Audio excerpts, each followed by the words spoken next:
یہ ایک حقیقی واقعے کی تصویر ہے، اس لیے ہر انسان لازمی پڑھے اور سنے۔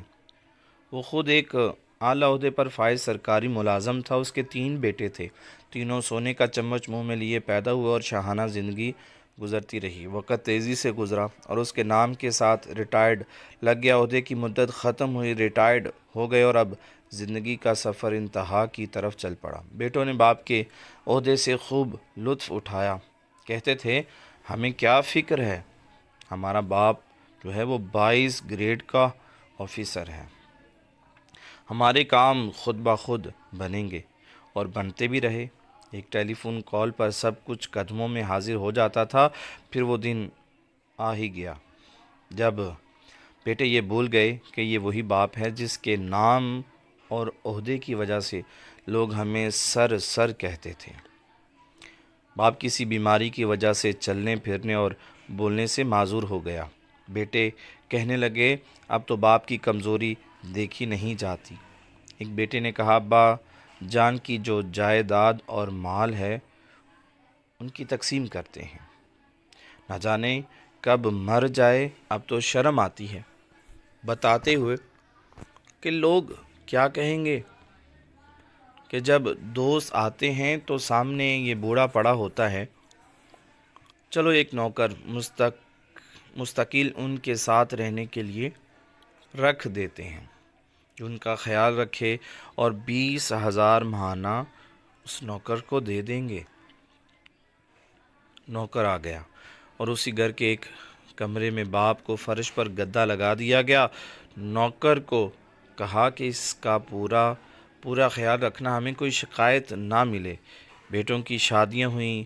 ایک دن گرمی کی چھٹیاں گزارنے فرانس کا پروگرام بنایا، اور دوسرے نے لندن کا، اور تیسرے نے پیرس کا، اور ہر جگہ جب اپنا تعارف کرواتے تو 22 گریڈ کے آفیسر کے بیٹے ہونے سے شروع کرتے، اور نوکر کو تاکید کی جاتی کہ ہماری 3 ماہ بعد واپسی ہوگی، تم بابا کا پورا خیال رکھنا اور وقت پر کھانا بھی دینا۔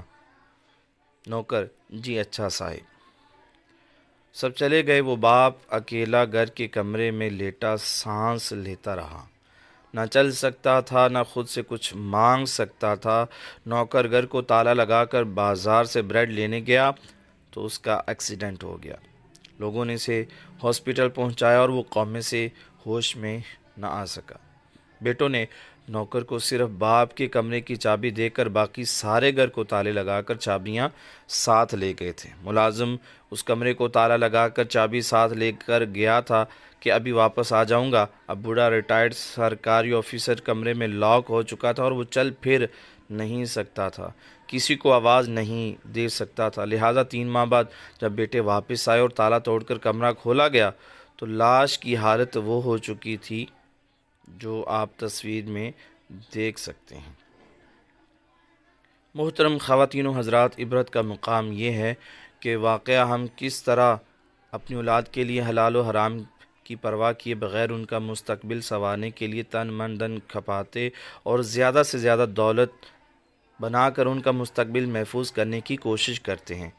سوچتے ہیں کہ یہ اولاد کل بڑھاپے میں میری مدد کرے گی۔ اعلیٰ ترین غیر ملکی اسکولوں میں دنیاوی تعلیم دلواتے ہیں اور دین اسلام کی تعلیم دلوانے کو توہین سمجھتے ہیں، جس میں سکھایا جاتا ہے کہ والدین کی خدمت میں عظمت ہے، ہر انسان جو بوتا ہے اسی کا پھل پاتا ہے۔ ہمیں بھی سوچنے سمجھنے کی اشد ضرورت ہے، ہم اپنی اولاد کو کیا تعلیم دلوا رہے ہیں، کہیں ہمارا حال بھی ایسا تو نہیں ہونے والا؟